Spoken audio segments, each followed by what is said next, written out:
Mula sa lupa, nilikha ang unang tao. At ang kanyang ilong, hiningahan ng Diyos ng buhay. At tinawag niya siyang si Adan. Sabi ng Diyos, hindi mabuting nag-iisa siya. Bibigyan ko siya ng angkop niyang katuwang.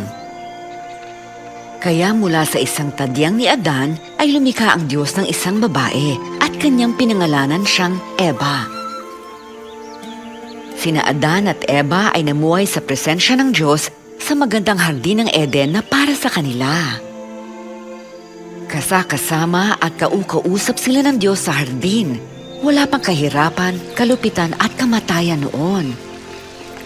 Sabi ng Diyos kay Adan, maaari kayong kumain ng bunga mula sa alinmang puno sa hardin, maliban sa bunga ng puno ng pagkakilala ng mabuti at masama.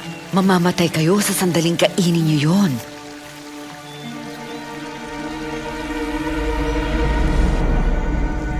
Ngunit isang araw, tinukso ni Satanas si Eva. Pumitas siya ng bunga at kinain ito. Binigyan din niya ang kanyang asawa na nooy katabi niya at kinain naman ito.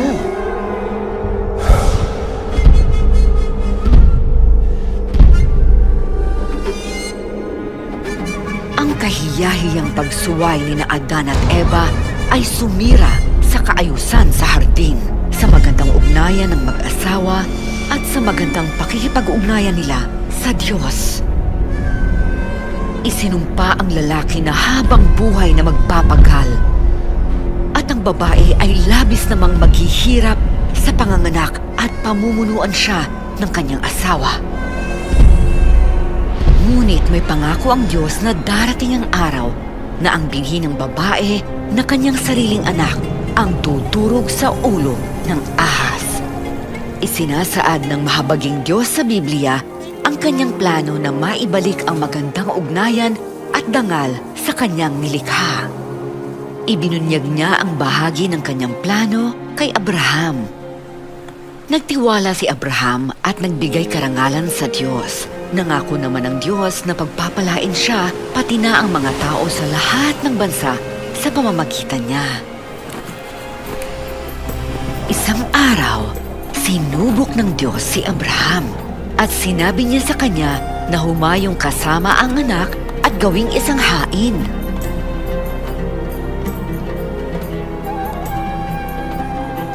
Nagtiwala at sinunod pa rin ni Abraham ang utos ng Diyos. Kahit alam niya na sa pamamagitan ng kanyang anak na ito, matutupad ang pangako ng Diyos sa kanya. Tinawag siya ng Diyos, Abraham! Pinatunayan mong tapat ka sa akin, pagkat hindi mo ipinagkait ang minamahal mong anak. Isang tupa ang nakita ni Abraham, kaya ito ang kanyang inihain sa Diyos kapalit ng kanyang anak. Ang pagkakaloob ng tupang pamalit sa anak ni Abraham ay isang pagsasalarawan, isang sulyap sa dakilang plano ng Diyos. Ang planong ito ang wawasak sa sumpa ng kasalanan at kamatayan at magbabalik sa magandang pakikipag-ugnayan ng tao sa Diyos.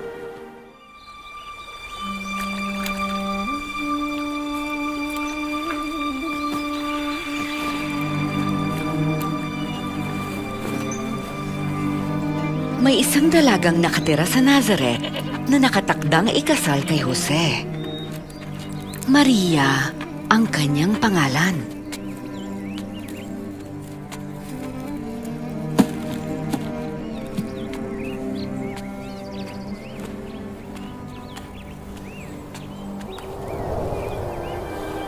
Sumasa iyo ang Diyos, lubos ka niyang pinagpala. Huwag kang matakot, Maria, kinalulugdan ka ng Diyos. Maglilihi ka at manganganak ng isang sanggol na lalaki, at siya'y pangangalanan mong Jesus. Paano ito mangyayari? Ako'y birhen. Sasayo ang Espiritu Santo at magpapasailalim ka sa kapangyarihan ng kataas-taasang Diyos. Ang isisilang mo'y banal at tatawaging anak ng Diyos. Kahit ang pinsan mong si Elizabeth, na baog at matanda na, ika-6 na buwan na ng kanyang dinadala, pagkat walang anumang imposible sa Diyos.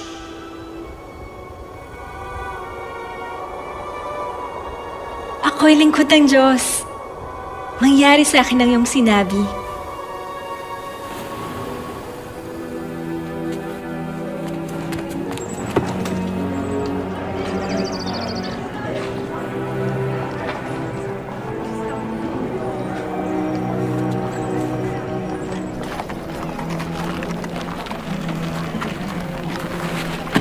Nagmadali si Maria na bisitahin si Elizabeth.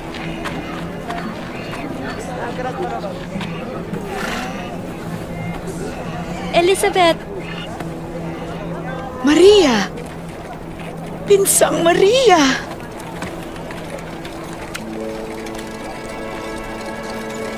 Uy! Totoo! Pinagpala ka sa mga babae. Pinagpala rin ang sanggol mo. Anong pagkadakilang bagay ito?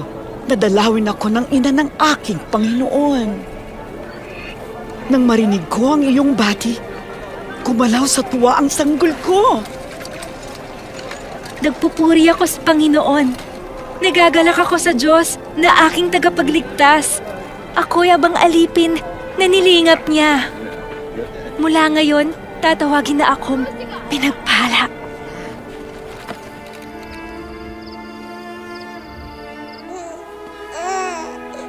Si Jesus ay ipinanganak sa Bethlehem, sa isang sabsaban dahil walang matuluyan sina Maria at Jose.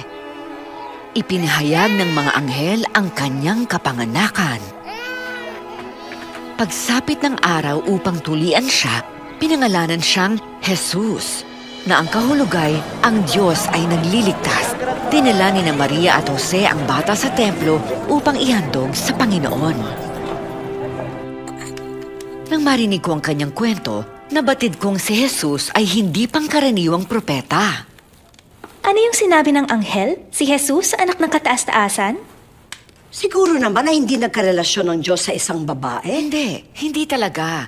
Tandaan niyo, isang birhen si Maria. Ang paglilihi kay Jesus ay isang himalang mula sa Espiritu ng Diyos. Lahat ay kayang gawin ng Diyos. Hindi ba kayo naniniwala? Sa pasimulang puno ng himala, ang nagluwal kay Jesus ay babaeng tulad natin. Pero higit pa siya doon. Talikdan niyo ang inyong mga kasalanan at magpabautismo at kayo'y patatawarin ng Diyos. Ang Diyos mismo ang nagsabi nito nang si Juan Bautista na anak ni Elizabeth ay nagbabautismo sa mga tao sa Ilog Jordan. Binabautismohan ko kayo sa tubig. Ngunit may darating na higit na dakila kaysa akin. Ni hindi ako karapat-dapat na magkalag ng sintas ng kanyang sandalyas. Babautismohan niya kayo sa Espiritu Santo at apoy. Hawak niya ang kalay-kayo pang linisin at tipunin ng trigo sa kanyang kamali.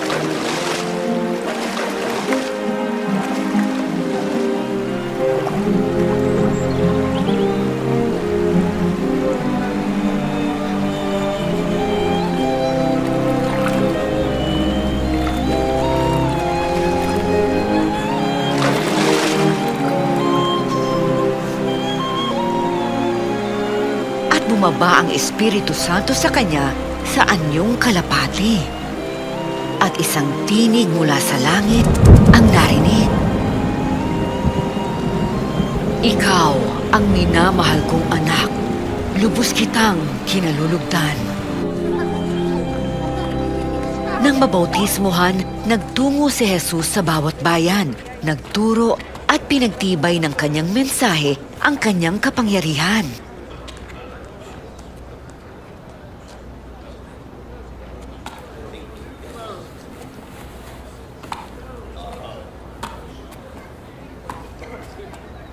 Di ba siya'y anak ni Maria? Siya nga. Tumahimik ka.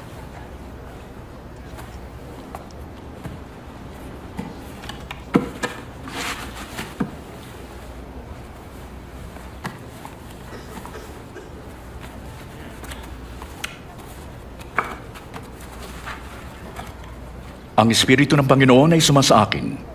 Hinirang niya akong ipangaral ang magandang balita sa mga dukha. Sinugo niya akong ipahayag na lalaya ang mga bihag at makakakita ang mga bulag. Palayain ang mga inaapi. At ipahayag na dumating na ang panahon ng pagliligtas ng Panginoon. Mahusay siya magsalita.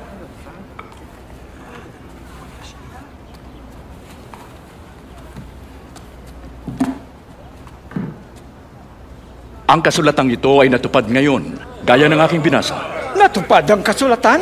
Ang Mesyas lang ang makatutupad ng Paano ipinangako. malalaman? Marami ang namangha sa kanyang salita. At naniwala dahil sa kanyang mga himala.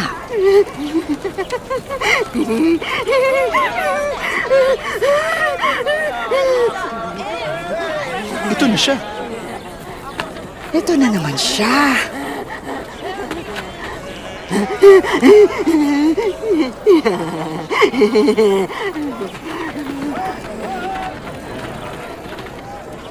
Sino yun?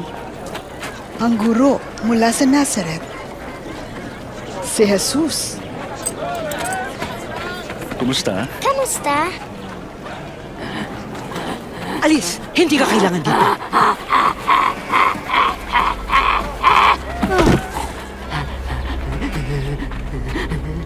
Guro, huwag niyong dungisan ang inyong sarili sa pagtingin man lang sa kanya. Maria,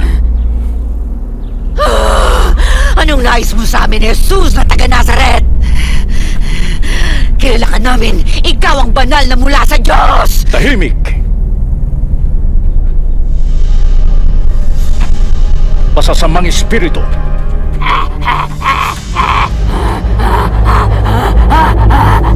Lumabas kayo sa kanya.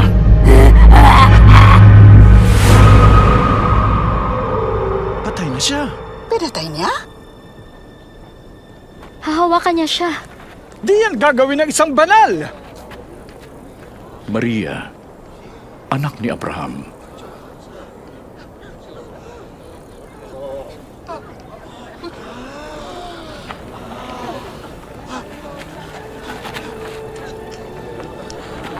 Maayos na siya. Buhay siya.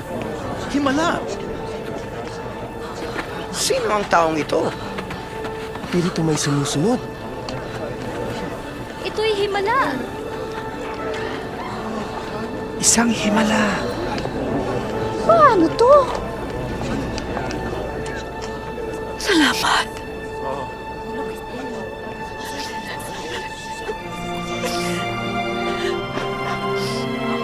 Salamat!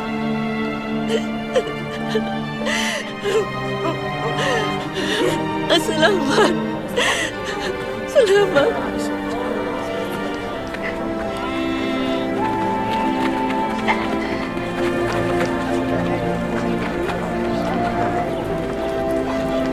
Mula noon, ako'y sumunod na sa kanya at gumagawa ng nakalulugod sa Diyos.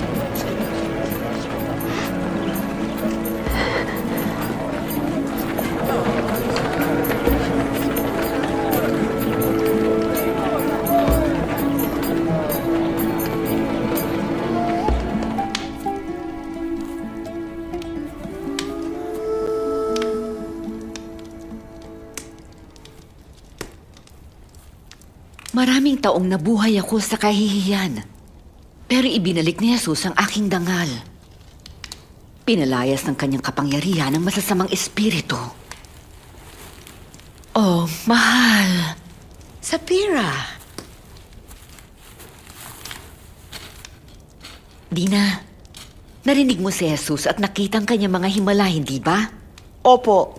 Kaya alam mo kung bakit ko iniwan ang lahat at sumunod sa kanya. At hindi lamang ako.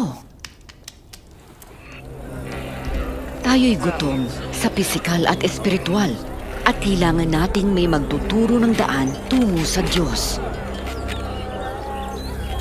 Pagkalipas ng maraming taon ng pagkabigo at pakikibaka, karamihan sa amin ay di na kayang umasa pa. Ngunit saan man magtungo si Jesus, tila may handog siyang pag-asa.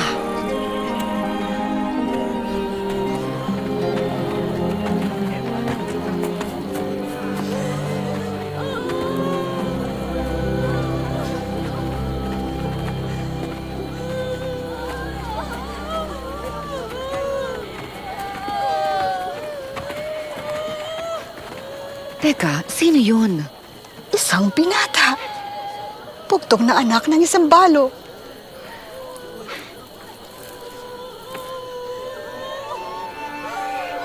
Binata, bumangon ka.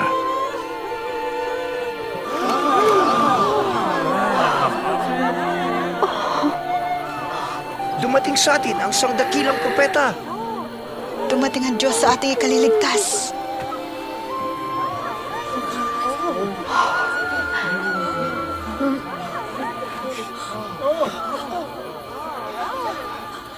Kung ang nagmamahal lamang sa inyo ang inyong minamahal, bakit kayo dapat pagpalain? Gawirin ito ng mga makasalanan. At kung mabuti lang kayo sa mabuti sa inyo, bakit kayo pagpapalain? Gawirin ito ng mga makasalanan. Hinahawakan niyo siya. At kinakausap pa. Nakasusok lang. Hindi. Mahalin ang inyong kaaway at gawan sila ng mabuti, magpahiram ng walang kabayaran.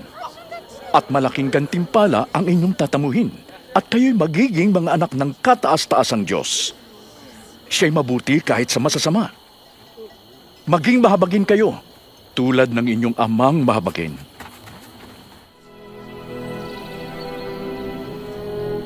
Itinuro ni Jesus na itinuturing ng Diyos na hindi kaaway ang kahit pinakamasamang makasalanan, kundi tulad ng nawawalang tupa na kanyang hinahanap upang ibalik sa kanyang kawan. Hindi natin alam na ang ganitong pagpapahalaga at pag-ibig sa tao ay nararapat kahit sa mga kasuklam-suklam, mga banyagang may nakakagalit na tradisyon hanggang sa pinili ni Jesus na dumaan sa Samaria. Sino itong babaeng inalipusta? Siya isang Samaritana. Masama na yun, di ba? Tara na, bumili na tayo ng pagkain para hindi maging tayong guro.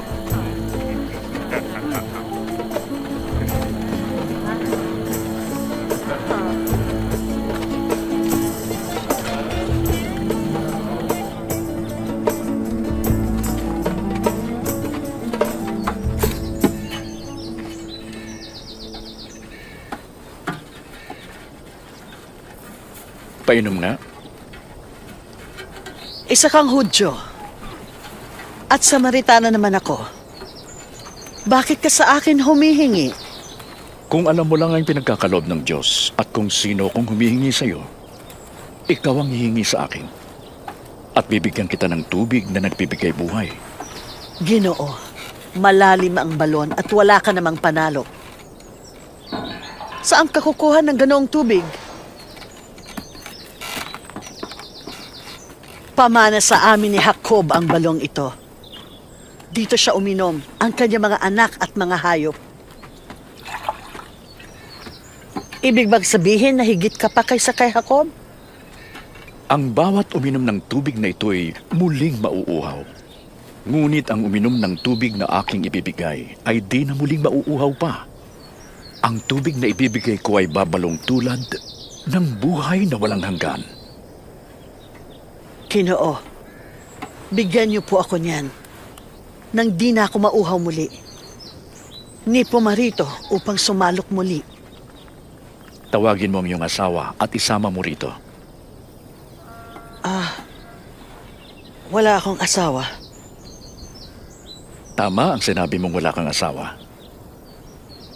Sapagkat 5 na ang iyong naging asawa at ang kinakasama mo ngayon ay hindi mo asawa. Totoo ang sinabi mo. Ginoo, isa kang propeta. Sa bundok na ito sumamba sa Diyos ang aming mga ninuno.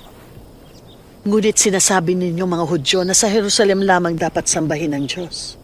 Maniwala ka sa akin, darating ang panahon na sasambahin ninyo ang Ama, hindi lamang sa bundok na ito o sa Jerusalem. Hindi ninyo nakikilala ang inyong sinasamba. Ngunit darating ang panahon, at ngayon na nga, na sa kapangyarihan ng Espiritu, ang lahat ay sasamba sa kung sino ang Ama at maghahandog ng ninanais niyang dalisay na pagsamba. Ang Diyos ay Espiritu at sa kanyang Espiritu lamang masasamba ng tao kung sino talaga siya. Siya ang babaeng yun. Bakit niya siya kinakausap? Hindi ba niya siya kilala? Alam ko na darating ang Mesiyas. Kapag siya'y dumating, ipapahayag niya ang lahat. Ako nga. Tusan niyo ang punong to. Mabunot ka at matanim sa dagat. At susunod ito. Ako nga ito.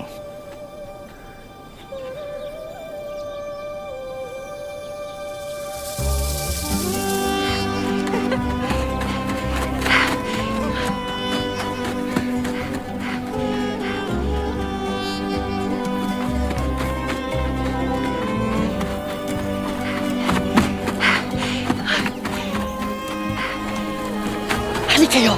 Masdan ninyo ang nagbunyag sa akin ang lahat ng ginawa ko. Halik kayo! Sino kaya ang Mesiyas? Ang Ang Mesyas? Ang pinangakong darating? Di pwede. Halik kayo! At tingnan ninyo! Halik kayo! Guro, kain na kayo. Ako'y may pagkain hindi ninyo nalalaman.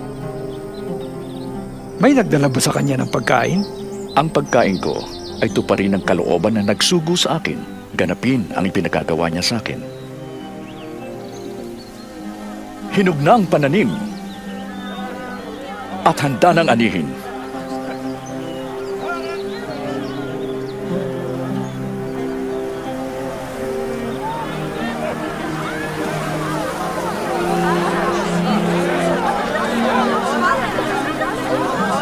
Napakarami ng dumarating. Ang Samaritano rin ba ang mabuting balita?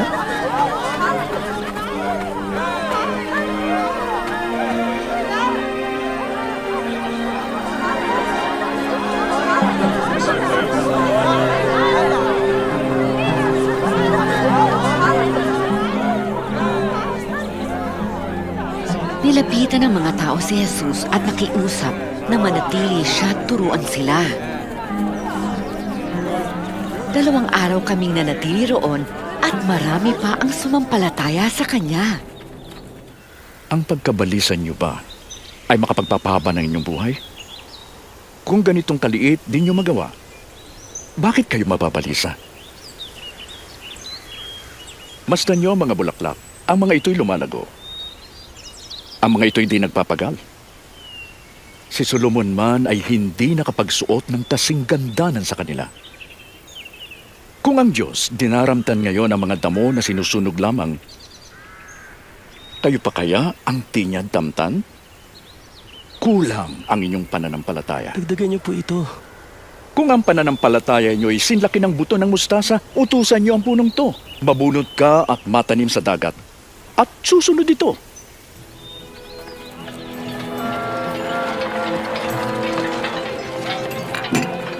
Tiyak ang pagdating ng tukso. Ngunit kawawa ang nagdulot nito. Mabuti pang itapon siya sa dagat na may nakasabit na gilingang bato sa kanyang leeg kaysa maging katitisuran ng isa sa mga maliliit na ito. Tulad saan ang kaharian ng Diyos, ito ang katulad. May lalaking nagtanim ng buto ng mustasa sa kanyang bukid. Sumibol ito at naging isang puno. Namugad ang mga ibon sa sanga nito. Hindi ko siya maintindihan. Bakit ka nakikisalo sa mga maniningil ng buwis at iba pang mga makasalanan? Kami? Makasalanan? Hindi kailangan ng walang sakit ang manggagamot, kundi ang may sakit. Di ang matuwid ang tinawag ko para magsisi, kundi ang makasalanan.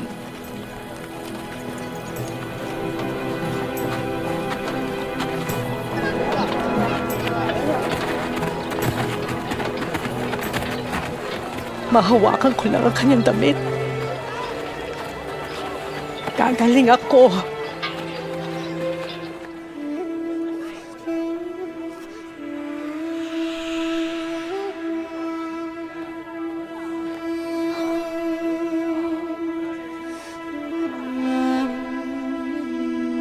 Sinong humawak sa akin?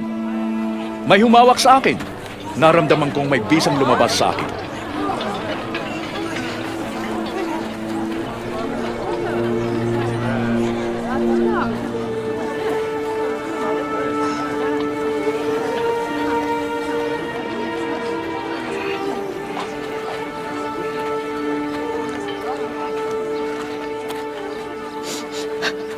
po ang humawak sa inyo.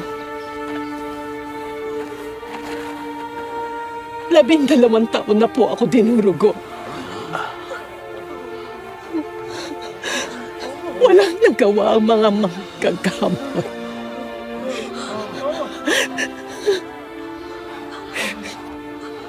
Pero nang nahawakan ko ang inyong damit,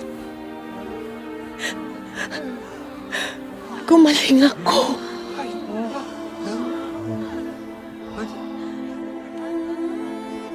Anak,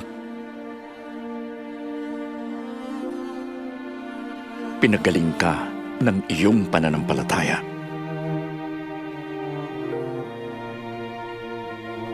Humayo kang payapa.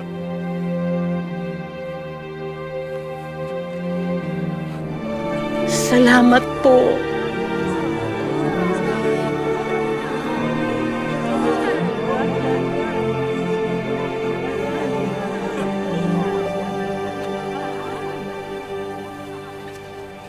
Tinawag niya siyang anak? Oo, siya na marumi ng 12 taon ayon sa ating batas. Ibinalik niya ang kanyang dangal. Alin kaya ang higit na makapagpapagaling? Ang kapangyarihan ni Jesus o ang kanyang awa? Huwag kayong matakot, munting kawan, pagkat nalulugod ang Ama na pagharian kayo. Ipagbili niyo ang inyong ari-arian at ipamahagi sa mga dukha. Gumawa kayo ng mga sisidlang di nasisira at mag-impok sa langit ng kayamanang di nawawala. Pagkat sa langit walang magnanakaw, ni insektong sumisira. Kung saan ang inyong yaman, dun din ang inyong puso.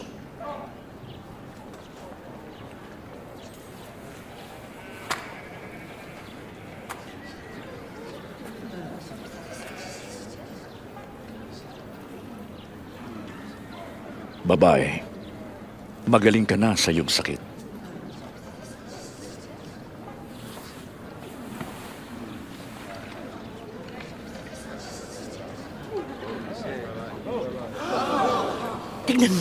Tignan mo, magaling na siya.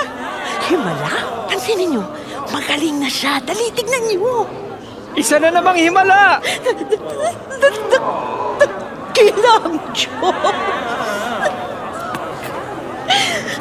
18 taon! Pagpalaing ka, guro!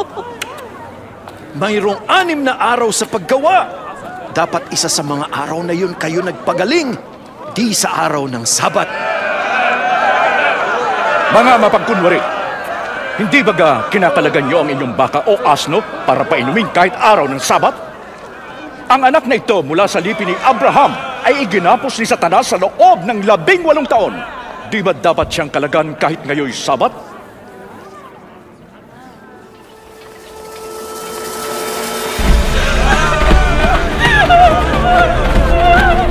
Makasalanan!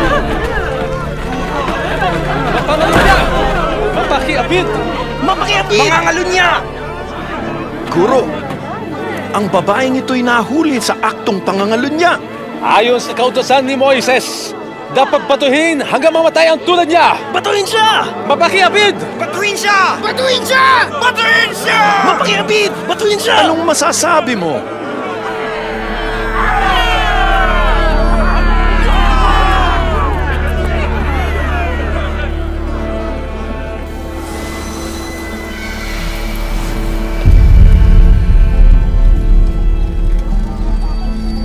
Guro, may 2 tayong saksi sa pangyayari.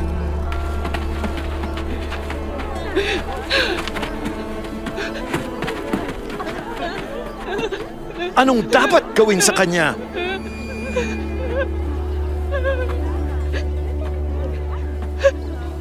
Sino man sa inyo ang walang kasalanan, siya ang unang bumato sa kanya.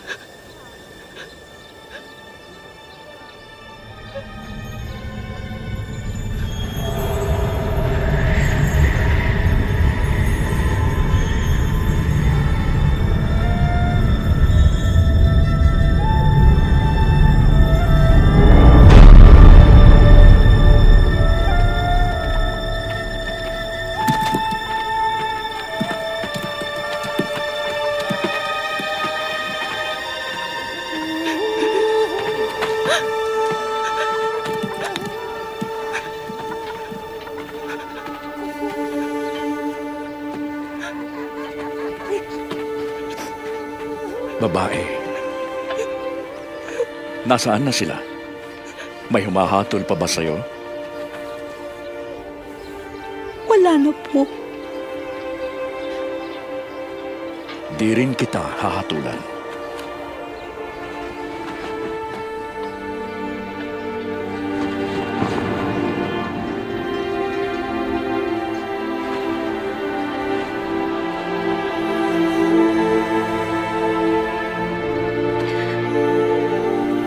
Humayo ka at huwag nang magkasala.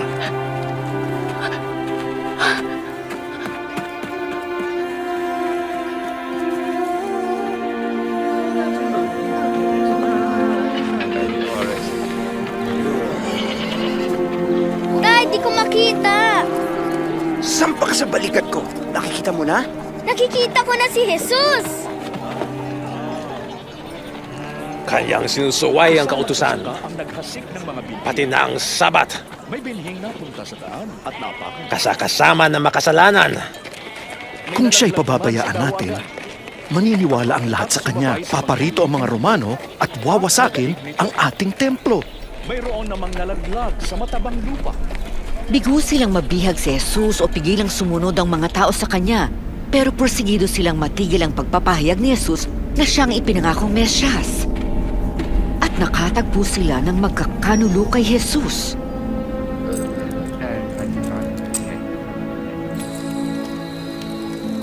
Isinasama niya ang kanyang tagasunod sa bundok upang manalangin. Nang gabing yun, siya'y tila parisa.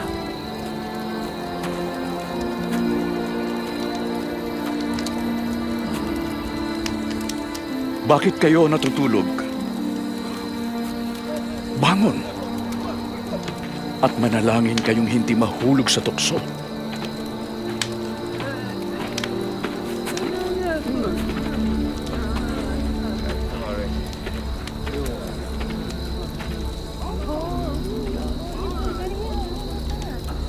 Judas.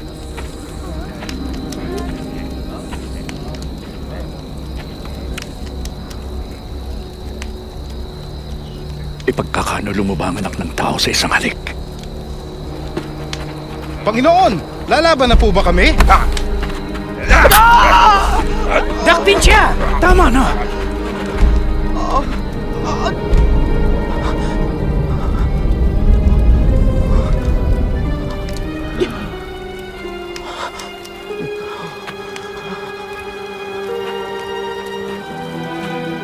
Tulisan ba ako na kayo'y may mga tabak at pamalo? Nagtuturo ako sa templo araw-araw, ngunit di niyo ako dinakip. Subalit oras niyo ng pamayanihin ang kadiliman.